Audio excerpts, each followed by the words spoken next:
और कोई भी ग्रंथ, कोई भी ज्ञान, कोई भी कथा तब ही जिंदा रह सकती है जब वो इन आत्मा में आ जाए, इंसान की बुद्धि में आ जाए। किताब हमेशा जीवित रहती नहीं है। किताब का नाश होता है, क्योंकि किताब तो जड़ है, उसका नाश होगा ही होगा, क्योंकि वो आर्टिफिशियल है। वो तो लकड़ियों को इधर से उधर से पीस कर पाउडर बना के कागज छाप करके स्याही से लिखा गया है, उसकी उम्र होती है। जैसे पुल की और रोड की और घर की उम्र है, जैसे शरीर की उम्र है, पर ज्ञान की उम्र नहीं होती है। ज्ञान अजर अमर होता है, ज्ञान का नाश कभी नहीं होता है। जब ज्ञान सर्वदा आत्मा में चला जाता है तो ज्ञान का उम्र बढ़ती रहती है, आगे चली जाती है। आपको मालूम है, वेद के ज्ञानियों को, भागवत आचार्यों को बाबर ने औंधा गाड़ दिया था धरती में, पता ही नहीं चला कहां गाड़ा। आज तक पेड़ नहीं उगा व्यासों का। जो कथा गाते थे, मंदिरों में पूजा करते थे, उनको रात में उठा के गाड़ दिया था धरती में, पता ही नहीं कहां गया पंडित। फिर कैसे जिंदा रहा ये ज्ञान? तो बस ऐसे जिंदा रहा कि कुछ आचार्य, कुछ विद्वान जंगलों में छुप गए, गुफाओं में छुप गए, जो बाबर के, गौरी की, गजनी की नजर में नहीं आए, और धीरे धीरे जंगलों में जाकर वेदों को पढ़ पढ़ के पाठ कर लिया, और पाठ करके जटाजूट बनाकर भेष बदलकर जंगलों में छुपे रहे महात्मा बनकर। इस्लाम भी कबूल करना पड़ा तो कर लिया था, टोपी पहननी पड़ी तो पहन ली थी, पर धर्म नाम के लिए बदल जाने से, कपड़े बदल जाने से अंतर का ज्ञान बदलने वाला नहीं रहता है। ज्ञान जो भर रखा था वेदों का, शास्त्रों का, वही ज्ञान उन्होंने अपने बच्चों को पढ़ा दिया, वही ज्ञान बच्चों को पढ़ा दिया, और बच्चों से चलते हुए ज्ञान यहां तक पहुंच गया। इतना कुठारा घात होने के बाद भी वेद बाकी है, दर्शन बाकी है, गीता बाकी है, पुराण रामायण सब सुरक्षित है महाराज। और वो इसलिए क्योंकि यहां इंसान है दुनिया में। इसीलिए आप सबसे अनुरोध है कि घर में रखी हुई किताबों को नियम से पढ़ना चाहिए। पढ़ने का मतलब है उन्हें याद भी करना चाहिए। जो आपको याद हो जाता है, मरने के साथ साथ वो चला जाता है।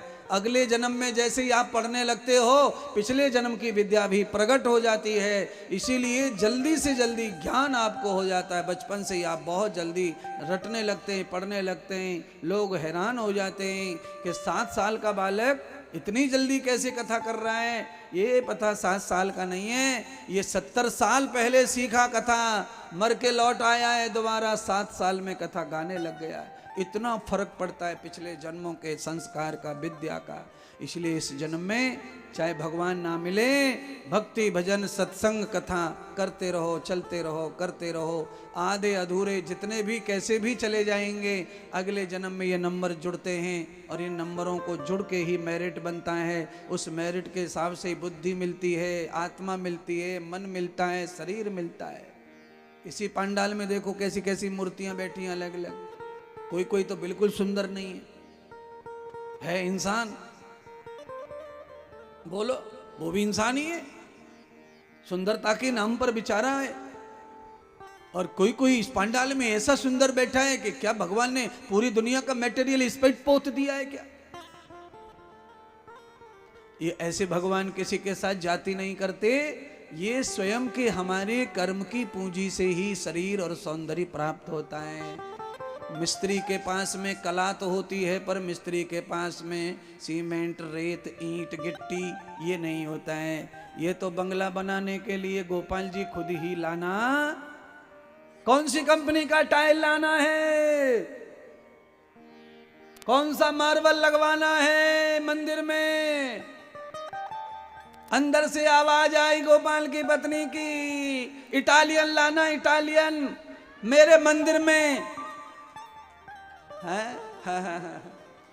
हाँ जी, समझ गए समझ गए। इटालियन मंदिर में इटालियन चाहिए, अर्थात ठाकुर जी जहाँ रहेंगे वहाँ सबसे महंगा और सुंदर मार्बल लगना चाहिए। नहीं तो मैं लड़ मरूंगी, कूट मरूंगी, कूट मरूंगी, मर मरूंगी, चाहे कुछ भी हो जाऊंगी। ये चॉइस हमारी है। पर मिस्त्री को बुलाकर क्या देंगे अपन उसको? 1000 रुपए दाढ़ी देंगे दिन भर की। अब कलाकारी मिस्त्री करेगा उसमें।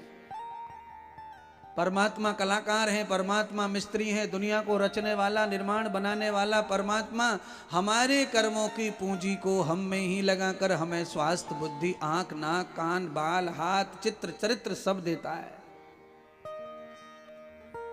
जिन्होंने कुछ अच्छा नहीं किया इस शरीर से, उनका अच्छा स्वरूप भगवान अगले जन्म में बनाएंगे नहीं, उनको अच्छी मति भी नहीं देंगे और अच्छा स्वरूप भी नहीं देंगे महाराज। दुनिया उनको पसंद करे, दुनिया उनको आकर्षित हो, ऐसा उनका आकार आकृति भगवान बनाएंगे नहीं।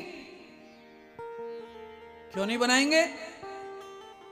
आप सब जानते हैं सरकार से 2.5 लाख रुपए जो मिल रहा है घर कुल का, उसमें तो सुंदरता आने वाली, वो तो सरकार बना के भेजती है नक्शा कि ऐसा ऐसा ही बनाना है, 2.5 लाख में इतना इतना ही बनाना है, डुप्लीकेट टाइल्स लगानी है, ऊपर से डुप्लीकेट ईंट लगानी है, पीरिया ईंट लगानी है, कच्चा सीमेंट भर देना है, पोत पात के दे देना है, हो गया बंगला।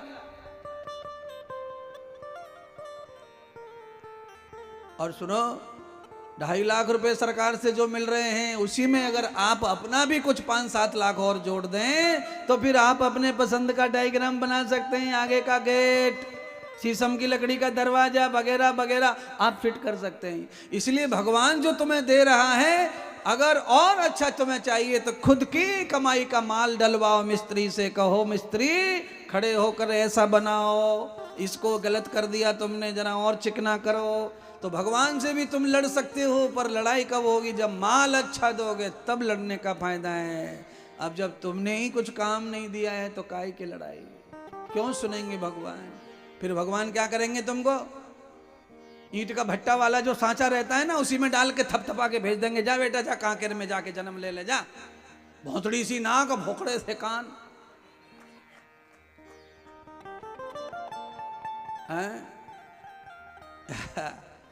ईंट बने, ईंट उसी सांचे में बना के, जाओ जाओ जाओ जाओ, करो करो करो, खाओ खाओ, मरो जल्दी से, जाके भोग करो और मर जाओ। इसीलिए आप सब लोगों को हंसाने के लिए नहीं है, आपको सुधारने के लिए हंसी मजाक करी जा रही है। अगर सुंदरता पसंद है, सुंदरता पे नजर डालते हो और नजर हटती नहीं है सुंदरता से, तो अगली बार तुम भी ऐसे ही सुंदर बन के आओ, उसका कुछ कार्यक्रम करो, कुछ कर्म करो, कुछ अपने आप को बनाओ, निर्माण करो, कुछ पर तपस्या करो, कुछ भजन करो, कुछ दान करो।